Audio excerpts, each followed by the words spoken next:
Inihahandog ng Radyo Maria, Bringing Christ into your home, ang palatuntunang mistisismo, ang makadiyos na pag-aaral tungkol sa kaluluwa ng tao, ang tunay na buhay makadiyos.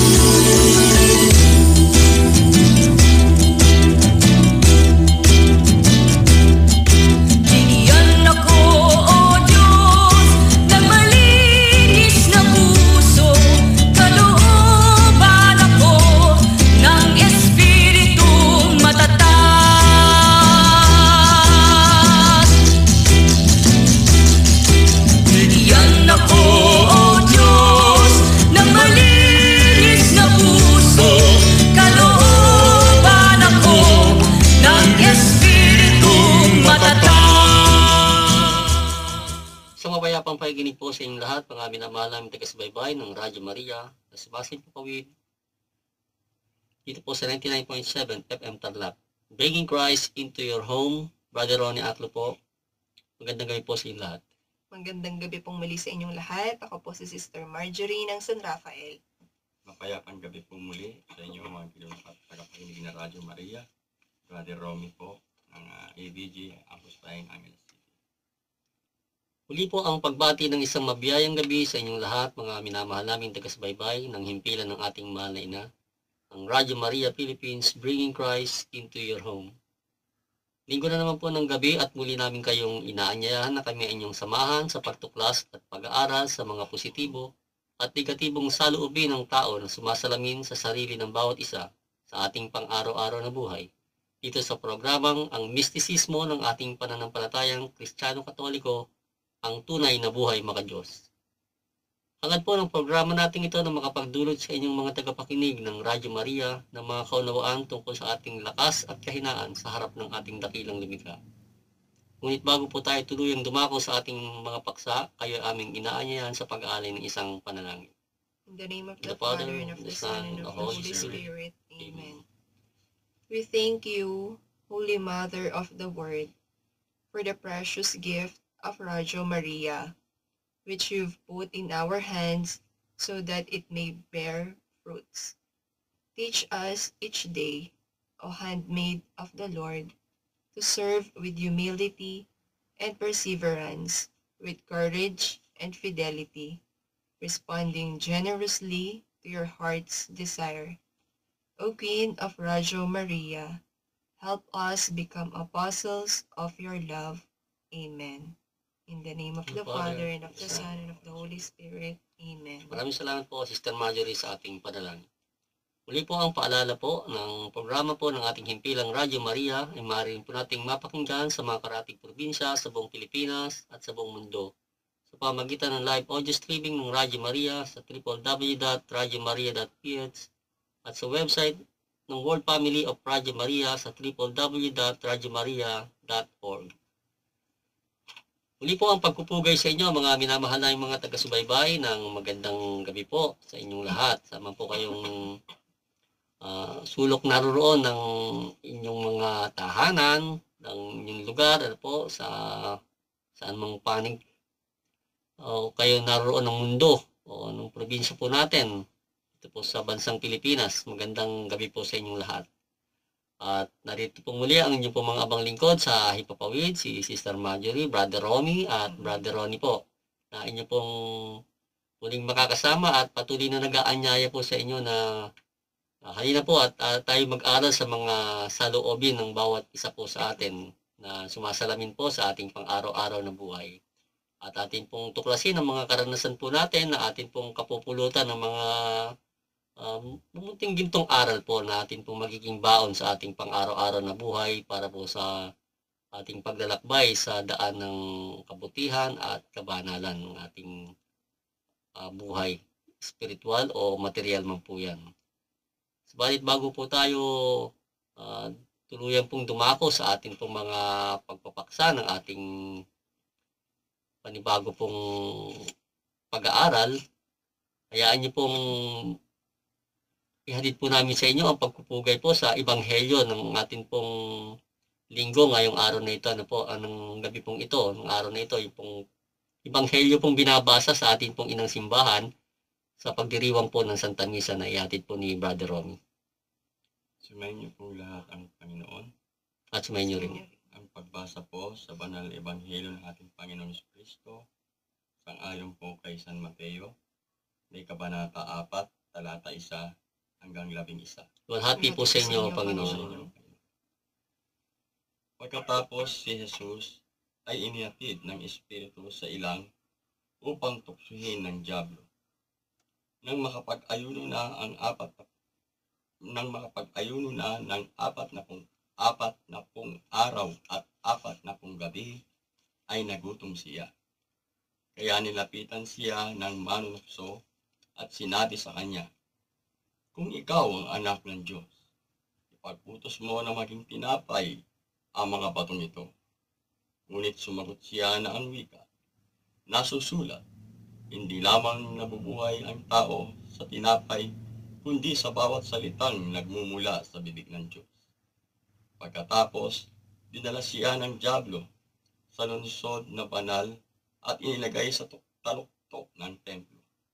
Winiga sa kanya, "Kung ikaw ang anak ng Diyos, magpatihulog ka, sapagkat nasusulat, ihahabilin ka niya sa kanyang mga anghel at aalalayan ka ng kanilang mga kamay upang di ka matisod sa bato." Winiga sa kanya ni Jesus, "Nasusulat din naman, huwag mong tutuksuhin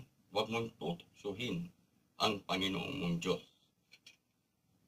Dinala siya muli ng dyablo sa isang napakataas na bundok at ipinakita sa kanya ang lahat ng kaharian sa daigdig at ang kanilang kalwalatian.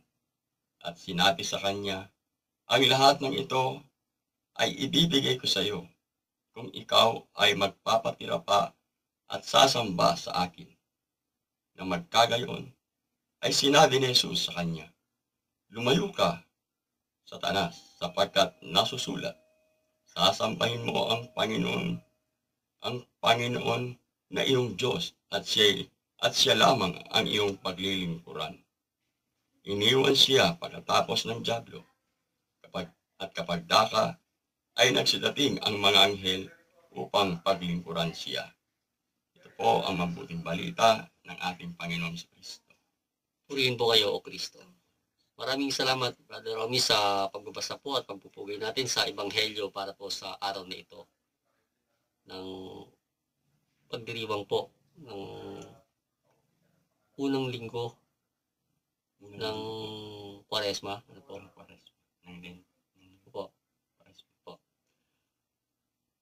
At tayo po bago dumako sa ating pong pinakapaksa sa ating pong panibagong pagtatanghal sa araw na ito ng ating programa, ating po munang balik-tanawin po ang ating pong pinaksa nakaraan, Sister Marjorie. Opo, yun nga po yung katuwagan. Ito nga po yung takot na humahadlang sa atin sa paggawa ng tama. At kadahilanan nga po sa pagiging duwag natin ay yung dahil kulang tayo sa kaalaman, no, paniniwala natin sa sariling paniniwala lamang natin. Lalo tigit yung pagkamakasarili natin, no, na sa pagliligtas natin sa sariling buhay po natin. Na ito nga pong sariling ito nga po yung ating kalaban, no. Kaya nga po tayo ay buhayin natin ang espiritualidad natin. Magdasal po tayo palagi ng Santo Rosario, ipanalangin na magkaroon tayo ng katatagan, tapang at lakas ng loob sa pagharap sa hamon ng buhay. No, magkaroon din po tayo ng dakilang hangarin sa Diyos, no, upang maligtas po tayo dito sa kaduwagan na ito, no?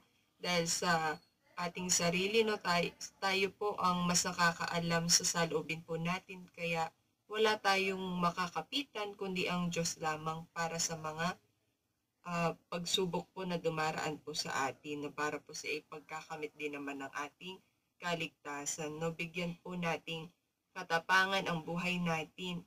Maging sa paghangad nga po ng kaharian ng langit ay nangailangan ng gumamit ng dahas upang makapasok dito. At ito nga pong dahas na ito nga po yung pagiging matapang na tayo po sana'y maging kawal ni Kristo sa paghahatid ng mabuting balita, no, sa paggawa, sa papahatid ng kaharian ng Diyos. At ito nga po yung magtuturo sa atin ng kaligtasan. Dahil sinabi nga po ng ating Panginoon, magpalakas kayo at magpakatapang, huwag kayong matakot o magulat sa kanila, sapagkat kasama mo ang Panginoon sa paglalakad. Hindi ka niya iiwan, di pababayaan. So, ito po, Panginoon. Ayan, bro. Maraming salamat, Sister Marjorie, sa pagbabalik tanaw sa ating paksa nakaraan po, yung kaduwagan po na sabi nga po, wala pong may dudulot na kung alam po natin na tama naman po yung gagawin natin, wag po tayong mag-alinlangan na atin pong i-go ang ating mga sarili. Kung alam po naman nating tama, mga minamahal mga taga-subaybay. Kung alam naman nating mali, hindi naman po kabawasang maging duwag tayo. Kung alam naman natin na ikapapahamak lang natin yung pagtatapang-tapangan natin, hindi naman po kabawasan sa ating pagkatao. Higit sa lahat, ang pagiging katapangan po dapat nating taglayin ay yung po nagmumula sa ating Panginoong Jesucristo. At ngayon po mga minamahal mga taga-subaybay, dumarako po tayo sa pagpasok po sa paksa po natin. Ito po ay akma-akma po sa unang linggo ng Adbyento. Kwaresma po. Di ba Adbyento? Kwaresma po. Ay, Pasko na naman eh. Pasko na pagkabuhay. Ang Kwaresma po at ang paksa po natin ay itong pagpapatawad. Opo. Ang pagpapatawad, Sister Marjorie, ano bang paliwanag dito? Opo. The action or process of forgiving or being forgiven. Opo. So, pagdating po rin sa pagpapatawad, ilagay po muna natin sa atin pong pang-araw-araw na karanasan, yung pagpapatawad. Yung tawag na forgiveness, yung isang saloobin na nagpapatawad tayo ng ating kapwa. Saan siguro sa mga maliliit na mga bagay-bagay, Bawa, yung nasaktan ka, pamamagitan ng sinabi niya, o kaya naman, nakasakit ka, ganyan. Sa inyong karanasan, Brother Romy, naranasan mo na bang nagpatawad o pinatawad? Parehas po. Parehas ko na rin po naranasan. Pero minsan nagkakaroon pa po rin ng katanungan dahil hindi lang naman kasi po minsan na nangyayari sa buhay ng tao, buhay ko, na minsan meron akong nagagawang kamalian na hinihingi ko rin naman ng kapatawaran at ako naman pinapatawad at gayon din naman po sa taong nakagagawa rin naman ng kamalian sa akin, pinagkakalupot pa rin na rin naman yung kapatawaran. Hindi naman po isang beses lang yun. Minsan nauulit po. Baga, ngayon, siyempre po, pagka mayroong pagpapatawad, mayroong pagsisisi at may humihingi ng kapatawaran. Siyempre po, di ba? Yes, mga maliliit na mga pangyayari, di ba? Sena, di ba? Minsan mayroon kayong mga tinatawag na hindi pagkakaunawaan, minsan, di ba? Sa mga kwentuhan o kaya usapan, di ba? Pag hindi ng simple pagsasalita ng sorry, di ba? Opo, nangyari po sa akin yan noon sa trabaho ko. Siyempre, may nagawa rin po akong kamalian at inamin ko naman yung aking kamalian yun. Yung sa aking boss, humingi ako ng pagpapatawad. At handa naman akong harapin kung ano yung bibigay niyang penalty. Dahil may nagawa nga po kung kamalian, humingi ako ng pagpapatawad. Pinawad naman po niya. At hindi na niya ako pinag-penalty. Sa inyo, Sister Marjorie, yung alimbang mas sabi nga maginhawa sa pakiramdam, yung magpatawad ka o pinatawad ka? yung pinatawad po. Pinatawad. Yung pinatawad kasi yung may nagawa kang pagkakamali na papasok sa yung pagsisisi. Pero hindi ka makakatulog doon Pero yung pag dumating na sa punto na okay, you're forgiven. Yun. Okay. Parang nabunutan ka ng tinik sa sarili mo. So, mas masarap sa pakiramdam po yung pinapatawad ka. So, kasi doon, yung punto na yon, kapag kang isang tao kasi, yung hindi ka pa pinapatawad, ibig sabihin nun, nahuhulog pa rin siya. Mm. Ibig sabihin nun, kapag ang isang tao, hindi ka pa niya napatawad, yung taong yun, no? Wala pa siya sa state of grace na inaasahan natin, di ba? Mm. Kumbaga nalaglag siya kaya hindi siya makapagpatawad ang meron sa kanya. Galit, Mm. Sama ng loob. sama ng loob, no? Ibig sabihin, kawawa siya, di ba? Opo. Kaya tama, di ba, na yung pinatawad ka, yung pinatawad ka, yun yung mas siguro mas maluwag, nakakaluwag sa dibdib. Bakit? Dalawang proseso yon. Nakalagang ka, at the same time siya, nakaalis doon sa kalalagayan na nalubog siya doon sa pagkakakulog niya sa sama ng loob na yun. Pagkakakulong niya, napalaya. Oo, nakalaya siya. Pareho kayong lumaya doon sa parting yun. No? Meron kasing ganyan, di ba? Yung, alam mo, isang tao may sama ng loob sa'yo, tapos, wala kayong usapan, hindi pa kayo tapos, hindi kayo nag-uusap, no? So, malalaman mo yung taong yun, nandun pa sa kalalagayan na yan, di ba? Na alam mo na, kumbaga sa may kasalanan ka sa kanya, tapos, nalalaman mo, pinatawad ka niya, di ba malaking bagay yun na kayong dalawa pareho, nakaalis din sa ganung parte ng ng kalalagayan. Pareho. Oo, nakalaga kayo pareho.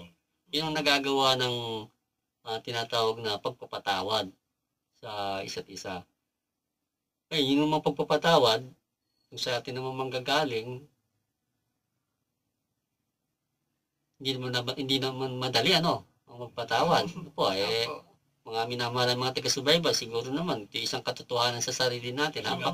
Napakahirap po. Kasi nga po, di ba, nakaraang linggo, sinabi nga ni Father na, hindi kasi sa tao, hindi kasi sa atin, minsan yung pinanakit, di ba? Kaya minsan napakahirap para sa atin yung magpatawad Nga po sinabi ni Father na nakaraang mga misa. Kasi sabi nga, meron tayong mga sangkap ng mga kahinaan, ba? Mga kahinaan din sa ating sarili, kaya yun din ang humahadlang na, yun ang kumbaga sa paksa natin nakaraan, linggo, yun ang isa nating kaduwagan Doon umiiral yung pagiging duwag natin, na minsan yung ating sarili, kahit na pwede naman natin gawin yung tama, no? Pwede tayo humingi ng tawad, no? Sa pinagkasalanan natin, doon tayo naging duwag na harapin yung sarili natin sa parting yon, no? Kaya yung kapatawaran, pagpapatawad, hindi umiiral. Minsan naman, dahil naman sa pride, no? Nahihirapan din ng isang taong magpatawad. Lalo kung siya, may mga nasasaksihan po kung ganyan. Lalo kung wala naman siya kasalanan, no? Tapos siya yung ginawan pala ng kasalanan, no? Napakahirap para sa kanya na siya ay magpatawad. Yun may isa rin kaduwagan din naman na hindi mo gawin sa iyong kapwa yung bagay na magpatawad, samantalang ikaw rin naman isa ring taong nagkakasala, di po ba, kung ilalagay natin yung realidad sa buhay po natin, mga minamahal na yung mga taga-subaybay. Napakaganda po ng paksa natin, mga taga-subaybay, itong pagpapatawad. At ito po yung napapanahon sa atin pong linggo na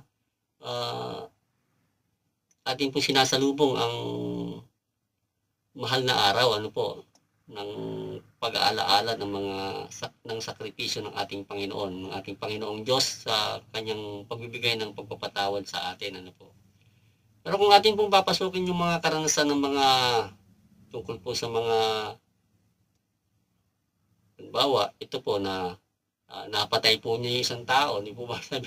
Humingi siyang tawad, di po ba? Okay, pinatawad, pero pwede mo patawarin, pero siyempre yung kaparusahan para sa ganung bagay, kinakailangan pong maipataw sa kanya. Kaya iba-iba po yan, yung tinatawag na forgiveness, pardon. Yan po ba? Saka meron pang tinatawag na absolution. Opo. Ito kasing pardon, ano po, sinasabi rito, an act of officially saying that someone who was judged to be guilty of a crime will be allowed to go free and will not be punished. Ibig sabihin, ito naman yung ito po yung pagpapalaya naman sa bilanggo patapos na pagpapatawad po. Isang bahagi rin po ng pagpapatawad po ito, ano po, na atin pong sinasagawa naman. At higit po sa mga bilangguan, ano po, yung mga kapatid po natin na nakakumit po ng krimen, ano po, opo. Sa edad po nila, sapagkat hindi naman po natin maiaalis sa mga pangyayari na hindi po natin maiwasan, sila po ay nakagawa ng pagkakasala ayon sa batas, tapos nakukulong po yan. Ano po. Ang ating po namang pamahalaan, ang ating gobyerno, o ang batas po ng katarungan, ano po, nagkakaloob po yan tinatawag na pardon para sa mga taong nararapat namang lumaya na. Dahil po, sa kabila ng kanilang mga nagawa, ano po, dahil kumbaga nakapagbayad na po sila at nakita na po doon yung kanilang ganap na pagbabago sa kanila pong sa pagdaraos po ng kanilang kaparusahan. Yung kaparusahan na rin po nila yung mga umabot na ng mga 40 years, ganyan, o kaya 30 years, 25 years, ano po. Yan po binibigyan na po yan yung pagpapatawad ng atin pong pamahalaan. At yun naman pong tinatawag natin sa absolution, ano po, the act of forgiving someone for having done something wrong or sinful. Yun nga po, yung pag tayo po nangungumpisal, ano po, mga minamahalay, mga taga-subaybay, pagka nasabi na po natin yung mga kasalanan po natin, sasabihin ng pari sa'yo, o sige, sasabihin siya kung anong gagawin mo. Magdasal ka ng isang Ama Namin, 3 Abagi ng Maria, isang Luwalhati, ano. Tapos, yun po yung tinatawag na absolution. Tapos babaspasan po tayo ng pari, ano po, sa atin pong ikinumpisal. Yun naman po yung absolution na tinatawag na klase ng po ng pagkakalag sa ating mga kasalanan. Ano po. So, diyan po umiiral yung 3 uri po ng pagpapatawad at kapatawaran. Ano po. Sa atin pong pinapaksa rito ay yung isang malalim na uri nga po ng pagpapatawad, ano po, na atin pong dapat na taglayin bilang mga Kristiyano Katoliko. Basahin po natin yung mga sharing po ng ating mga kapatid. Ayan, galing po kay Sister Merly. Pagpapatawad. Sabi ng iba, mahirap daw magpatawad kaysa humingi ng tawad dahil sa nasugatang puso, mahirap o matagal na paghilom. Pero napakadakila naman ang magpatawad dahil alam mo nasa iyo ang Diyos. Alam natin na nasa atin ang Diyos sapagkat nagagawa natin ang imposible gaya ng magpatawad. Ang nakasakit, mapatawad natin ang nakasakit o nagkasala sa atin. Mahirap pero makakaya natin sa tulong ng Diyos. So, thank you po, Sister Merly. Napakaganda po yun, ano po. At galing naman po sa numerong 1322, pagpapatawad. Kapag hindi tayo marunong magpatawad sa nagkakasala sa atin, ay hindi rin tayo patatawarin ng ating Panginoong Hesukristo. Maliwanag naman ang nakasulat sa banal na aklat, magpatawaran kayo sa isa't isa upang patawarin kayo ng inyong amang nasa langit. Maghugasan kayo ng inyong mga paa. Huwag niyong panatilihin ang inyong kasalanan sa isa't isa, baka kayo abutan ni kamatayan, sapagkat ang kapatawaran mo sa lupa ay kapatawaran mo sa langit. So, yun po. Maraming salamat po. So, sana kay Brother Jimmy. Kay Brother Jimmy naman po, pagpapatawad, isa sa pinakamahirap gawin ng tao ay ang magpatawad dahil sa mga sakit na nararamdaman, di matanggap na pangyayari. Ayaw nating magpatawad sa kadahilanan na nais nating ipakita sa ating kapwa-tao na hindi tayo kayang apihin, hindi duwag at palaban. Kung hindi mo kayang magpatawad, hindi ka makakawala sa anino ng iyong galit. Ang galit na nararamdaman ay isang malaking bagay na hadlang sa iyong kaligayahan. Habang panahon kang walang kapayapaan sa iyong sarili, alalahanin sana natin na di tayo magkakamit ng kapatawaran sa Diyos kung tayo'y di marunong magpatawad. Sabi nga sa dasal na Ama namin, patawarin niyo po kami sa aming mga sala, gaya ng pagpapatawad namin sa nagkakasala sa amin. Ang pagpapatawad ay pagpapakababa sa harapan ng Diyos. Magpatawaran sana tayo na may paglimot sa nakaraan. To forgive is to forget. Ayun. Maraming salamat po Salamat, mga bro. brothers and Bro. sisters. Salamat sa'yo, bro. Napakaganda ng mga pinahagi po ng ating mga kapatid, ano po, tungkol po sa pagpapatawad, ano po. At ito yung napaka-espesyal na paksa po para sa ating, lalo higit sa ating pong mga naglalakbay po sa buhay espiritual, ang salitang pagpapatawad o ang saloobin ng pagpapatawad na lagi po sana nating daladala sa atin pong paghakbang sa buhay na ito at pong patuloy na pagtahak sa landas ng pagsunod sa ating Panginoong Hesukristo at ng ating mahal na ina. Ito po napakarami pong marami pong mga pangyayari sa buhay ng tao, sa ating po pang-araw-araw na buhay, itong pagpapatawad, madalas talaga itong dapat gamitin. Kasi minsan kahit na sang anggulo mo tingnan ng buhay, minsan nakasakay ka sa sasakyan, naggigit-gitan yung mga sasakyan, o kung wala yung pagpapatawad, magmumurahan kayo ng magmumurahan ng mga ng kapwa mo driver, Kailangan marami kang bago. At ang isa sa mga nagiging dahilan kung bakit nagkakaroon ng mga matitinding mga eksena, ng mga kaguluhan, yung kakulungan nito, hindi bisan pagpapatawad, pagpaparaan, hindi po ba? Paraanan lang po ito, sabi nga po sa simpleng pananalita, maririnig po natin sa mga sorry, di ba? Sorry po. Yun po yung mga paghingi ng mga okay lang, sabihin mo na, okay lang. Bababa ka na lang, masasagi mo peso. Opo. Dapat, sorry po. Aware sa mga dapat ganun po tayo, yung kung meron man tayong mga, sabi nga po, natatapakan, nasasagasal, spiritual, huwag naman literal. O meron tayong nasasaktan, lagi po tayong maging gising sa pananaw na anong dapat nating gawin sa mga ganung bagay, para naman yung tao, ang ating pong kapwa, maihango po natin doon sa mga saloobin niya. Kasi isang tao, pag nasaktan mo, magdadamdam na sa yan. Hindi mo alam, yung palang kapwa mo, kinukubakob na ng sama ng loob dun sa isang sulok, hindi mo pa alam. Na ikaw yung may dahilan. Ikaw ang dahilan kung bakit sa ganun. So, maging maging aware po tayong ganun sa ating pong pang-araw-araw na buhay. At higit po sa inyong mga tagapakinig, kahit saan man po kayong sulok ng lugar o bandang lugar dyan, sa ibang bansa man, dito sa Pilipinas, yung pang-araw-araw nating buhay, umiiral po yung dapat po umiral yung pagpapatawad, kasi kung hindi po natin dala-dala ito, hindi po natin dala-dala si Kristo. Yan po yung katotohanan po niyan, na si pagpapatawad, ayan po si Kristo sa ating pagkatao. Sabi nga po ni San Pablo, siya ay bilanggo ni Kristo. Tayo rin po, maging bilanggo tayo ni Kristo, sa ngalan ng pagpapatawad.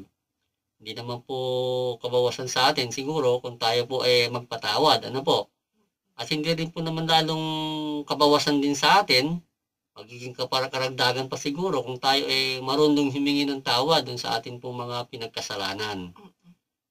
Both side po, sa bawat isa sa atin, makakatulong po yan.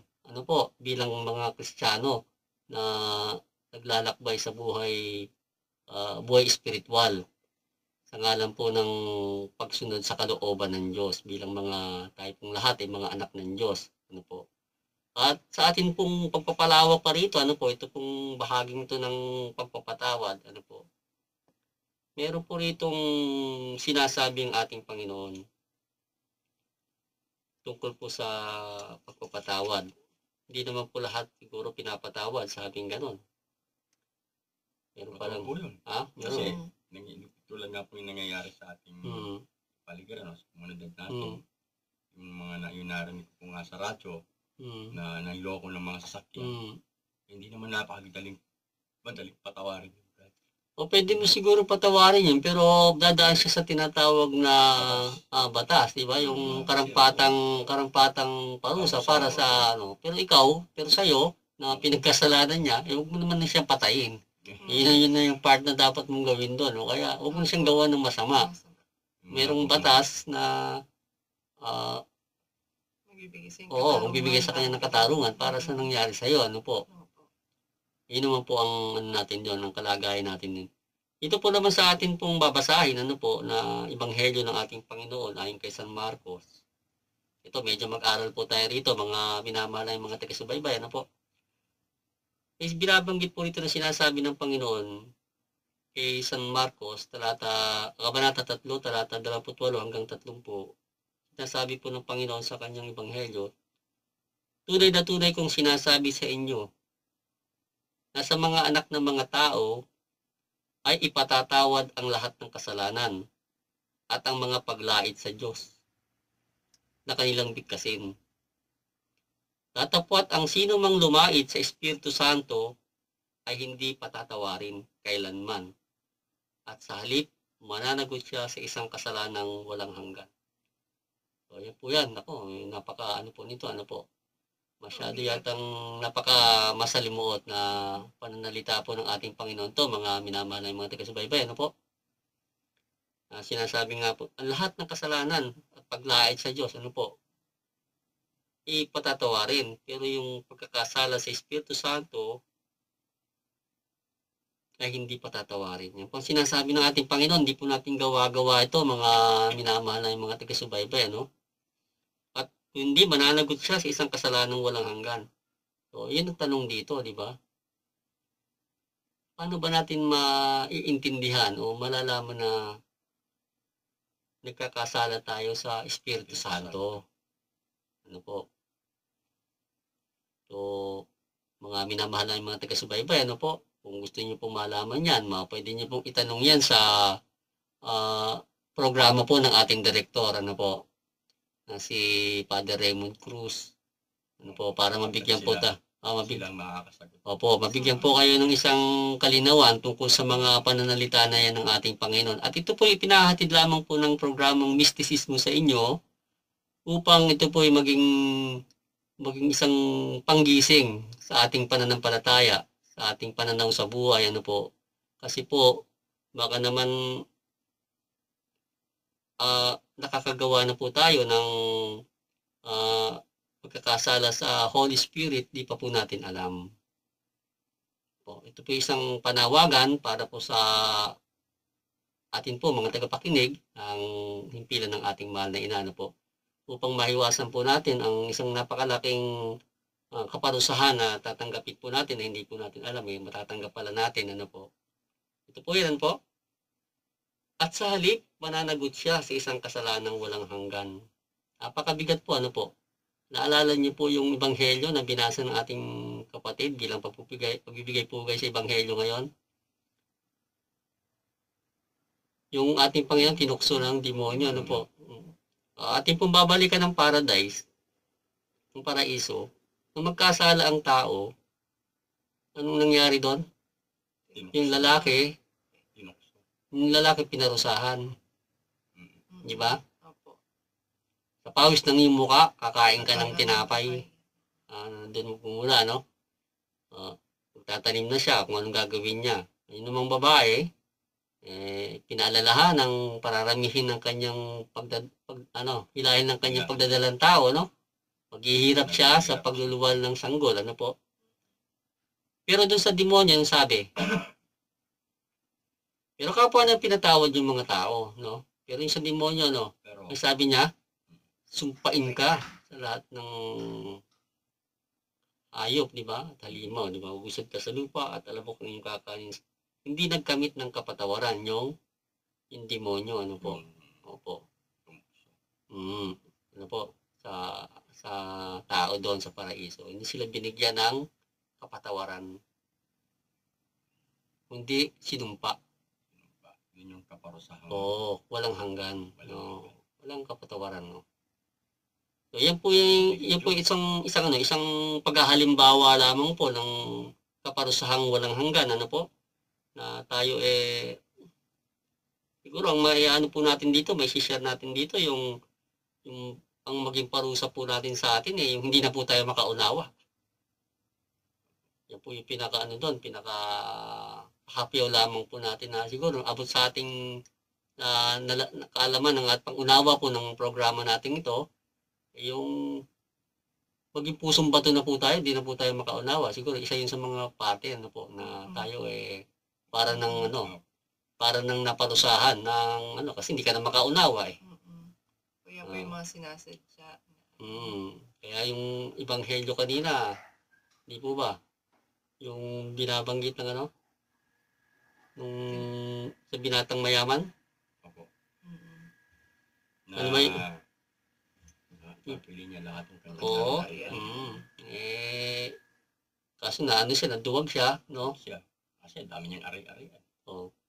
Kaya sabi gano'n, ang hirap pakapasok sa karya ng langit, yung katulad niya, di ba? Mabuti pa pumasok sa butas ng karayom yung Ibig sabihin, isang parte ng kumbaga, hindi pagsang-ayon sa Espiritu Santo, ganun ang magiging kalalagayan. O kaya po mga minamahal na mga taga-subaybay, ito isang paanyaya sa inyo.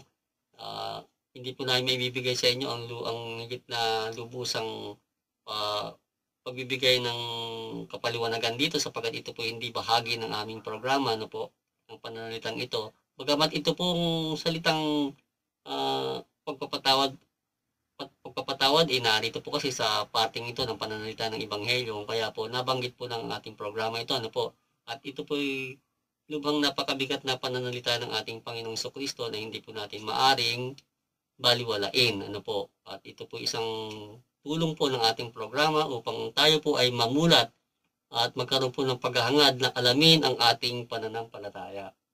Di po ba, Brother Romy? Kasi sa akin po, meron pong namumuo sa aking isipan. And ito po sa akin lang siguro, sa aking opinion lang, na sa kasala sa Espiritu Santo, walang kapatawaran. Hindi, ito po sa opinion ko lang po ito, pero hindi po sa konti mong pagbabahagi, po. Kasi kung hindi ko nga ihahayag, parang ako rin yung sa pinaksa natin kaduwagan Okay. Di ba? Dahil hindi ko siya naihayag kung ano yung nasa isipan ko. Yung kasalanan sa Espiritu Santo yung tumitil ka ng buhay. Ang buhay hindi naman galing sa tao. Hindi galing sa Diyos. Kaya,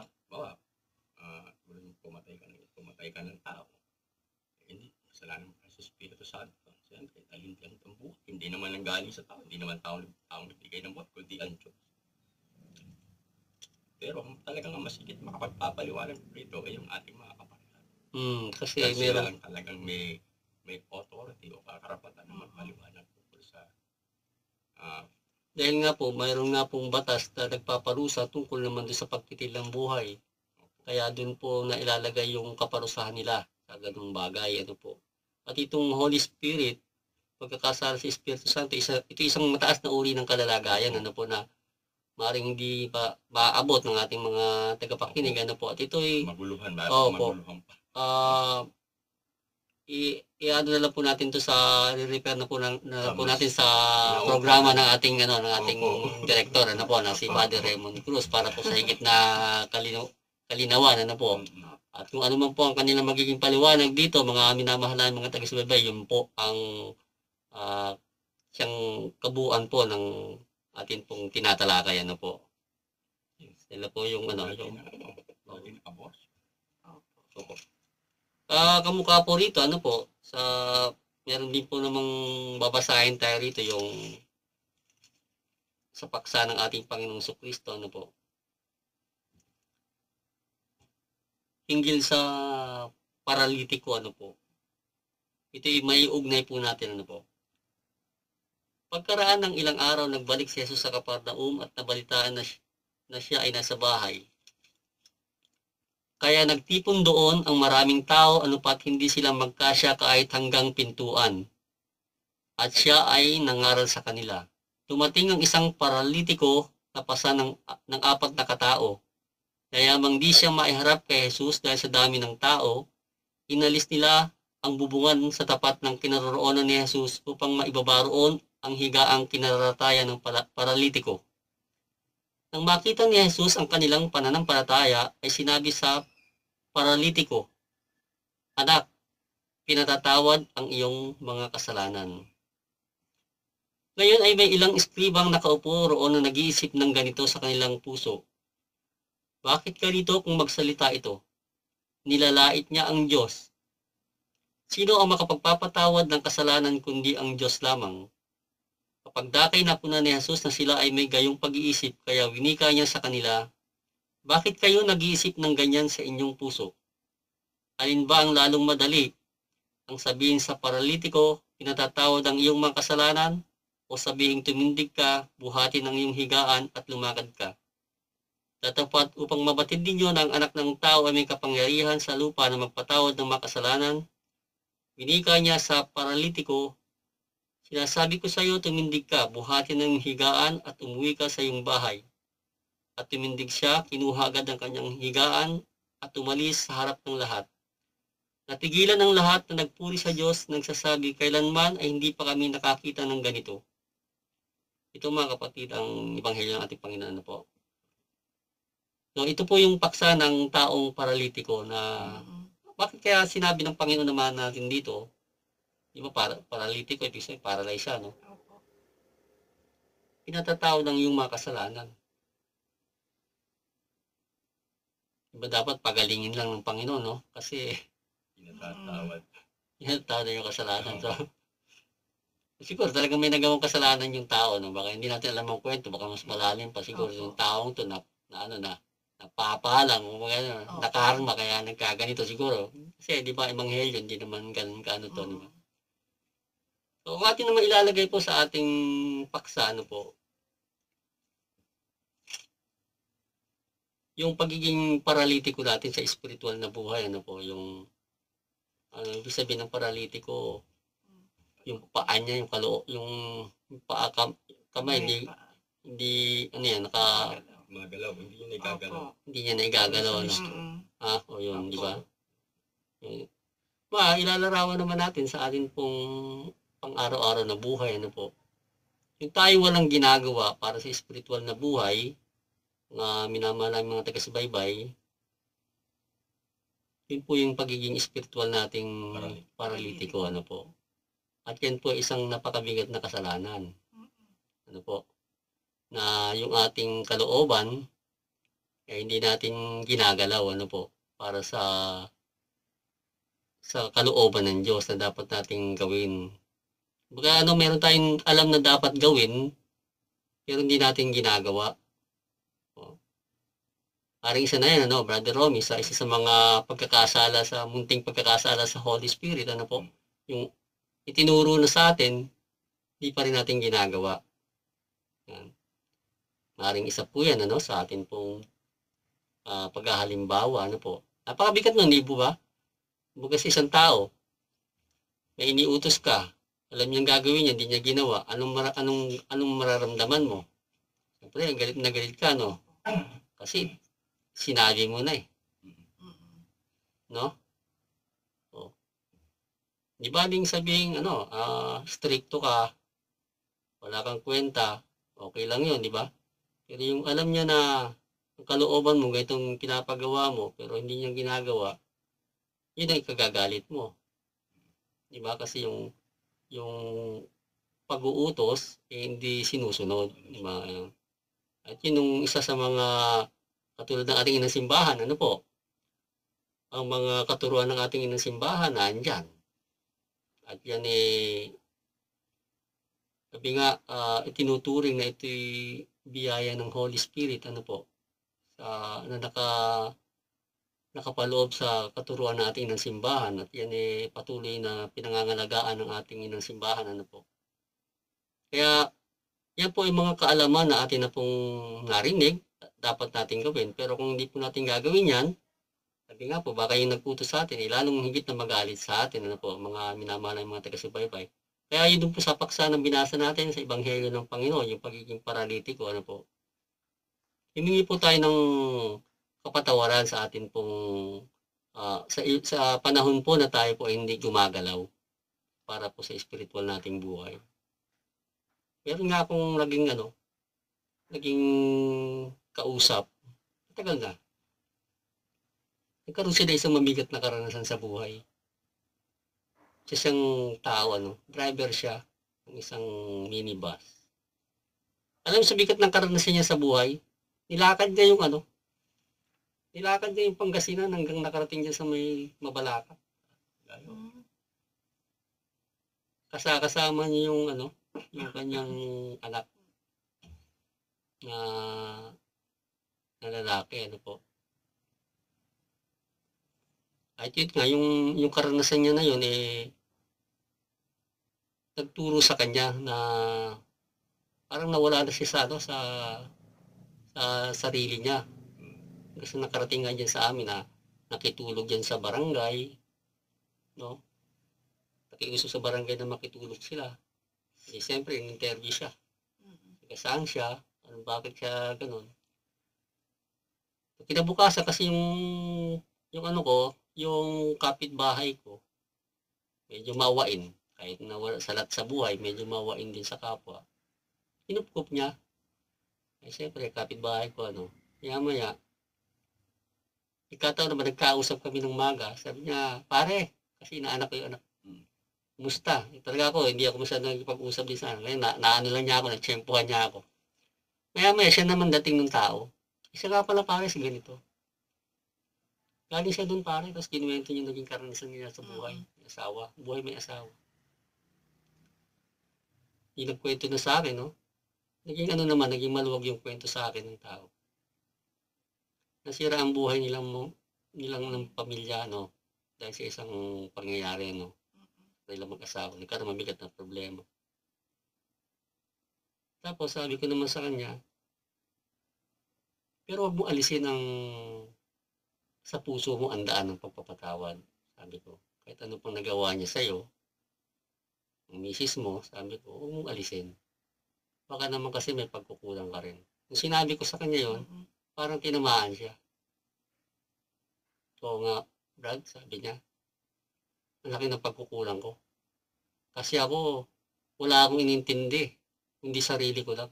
Kasi nanghihinayang ko sa kinikita ko . Malaki rin siyang kumita sa kanyang hanap buhay.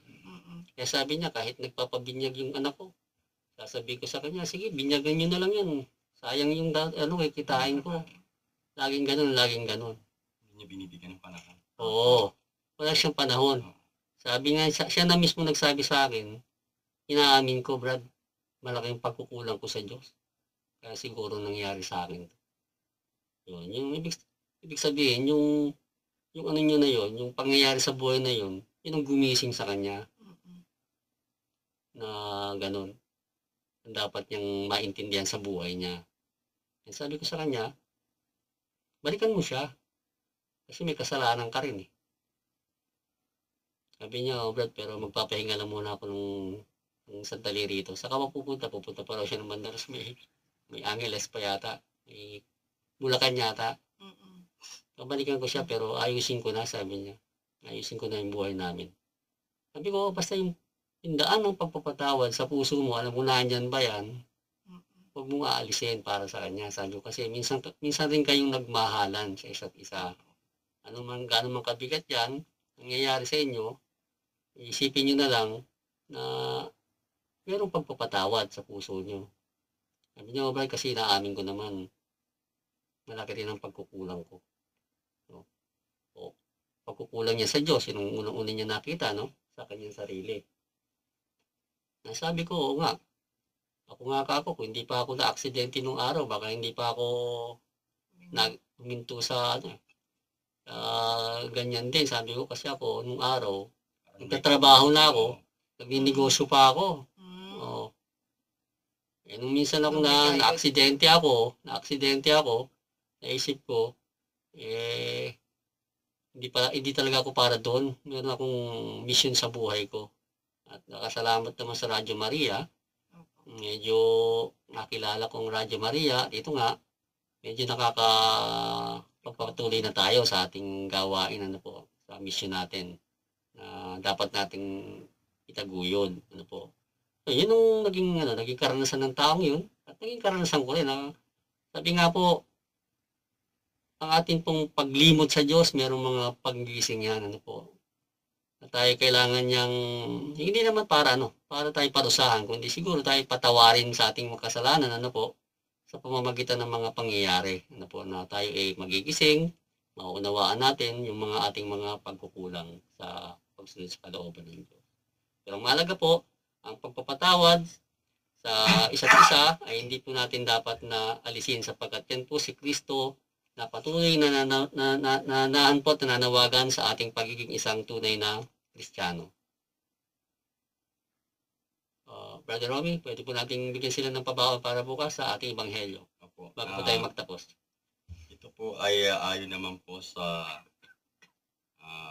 banal ebanghelyo ng ating Panginoong Kristo, ayon po kay San Mateo, na may kabanata 25, talata 31 hanggang 46.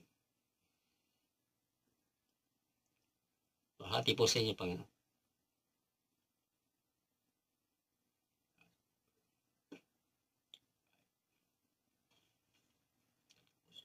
Pagdating ng anak ng tao sa kanyang kalwalatian, nakasama ang lahat ng anghel. Siya ay uupo sa kanyang malwalhating luklukan. Sa harapan niya ay titipunin ang lahat ng bansa at pagbubukurin sila katulad ng ginagawa ng pastol sa paghihiwalay ng mga tupa sa mga kambing. Ilalagay niya ang mga tupa sa kanyang kanan at ang mga kambing sa kanyang kaliwa. Pagkatapos ay sasabihin ng hari sa mga nasa kanyang kanan, "Halina o mga pinagpala ng aking Ama. Tanggapin ninyo ang kaharian na inihanda sa inyo mula pananglalangin ng daigdig. Sapagkat ako'y nagugutom at pinakain ninyo ako. Ako'y nauuhaw at pinainom ninyo ako. Ako'y naging dayuhan at pinatuloy ninyo ako. Ako'y naging hubad at pinaramtan ninyo ako. Ako'y nagkasakit at dinalaw ninyo ako. Ako'y nabilanggo at pinaroonan ninyo ako. Kung magkagayon ay sasagutin siya ng mga matuwid, Panginoon, kailan ka namin nakitang nagugutom at pinakain o nauuhaw at pinainom? Kailan ka namin nakitang isang dayuhan at pinatuloy o naging hubad at pinaramtan? Kailan ka namin nakitang may sakit o nasa bilangguan at dinalaw ka namin? At sasagutin sila ng hari, tunay na sinasabi ko sa inyo na anuman ang ginawa ninyo sa isa sa aking mga pinakamaliit na kapatid ay ginawa ninyo sa akin. Pagkatapos ay sasabihin niya sa mga nasa kaliwa, "Magsilayo kayo sa akin, kayong mga sinumpa sa apoy ng walang hanggan, na inihanda sa dyablo at sa kanyang mga anghel, sapagkat ako'y nagugutom at hindi ninyo ako pinakain. Ako'y nauuhaw at hindi ninyo ako pinainom. Ako'y naging dayuhan at hindi ninyo ako pinatuloy. Ako'y naging hubad at hindi ninyo ako pinaramtan. Ako'y nagkasakit at nabilanggo at hindi ninyo ako dinalaw." Kung magkagayon, sila man ay magtatanong ng ganito, "Panginoon, kailan ka namin nakitang nagugutom o nauuhaw, dayuhan o hubad, may sakit at bilanggo, at di ka namin pinaglingkuran?" At sila'y sasagutin niya, "Tunay na sinasabi ko sa inyo na anumang hindi ninyo ginawa sa isa sa mga pinakamaliit na ito, ay hindi ninyo ginawa sa akin. At ang mga ito ay mapupunta sa kaparusahang walang hanggan, ngunit ang matuwid ay sa buhay na walang hanggan. Ito po ang mabuting balita ng ating Panginoong Jesucristo. Purihin po kayo, Kristo. At amin po kayong inaanyayahan sa aming Facebook page. Pag-search lamang po Mistisismo, pag-like lamang po ito at inyo na pong makikita ang aming mga paksa. Yun din po sa youtube.com. Pag-search lamang po ang title ng aming paksa, Pagpapatawad.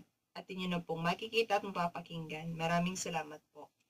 At sa pagtatapos po ng aming programa ay muli po namin kayong inaanyayahan na patuloy pong sumubaybay at makinig sa susunod na programa dito pa rin po sa himpilan ng Mahal na Ina, ang Radyo Maria. Maraming salamat po. At sa kabuuan po ng programang Mistisismo, kami po ay nagpapasalamat sa inyong pagkinig at pansamantala pong nagpapaalam dito po sa programang Ang Tunay na Buhay Makadiyos. Dito po sa himpilan ng ating Mahal na Ina, ang Radyo Maria, bringing Christ into your home. Sumayin niyo po lahat ang kapayapaan. At sumayin niyo rin.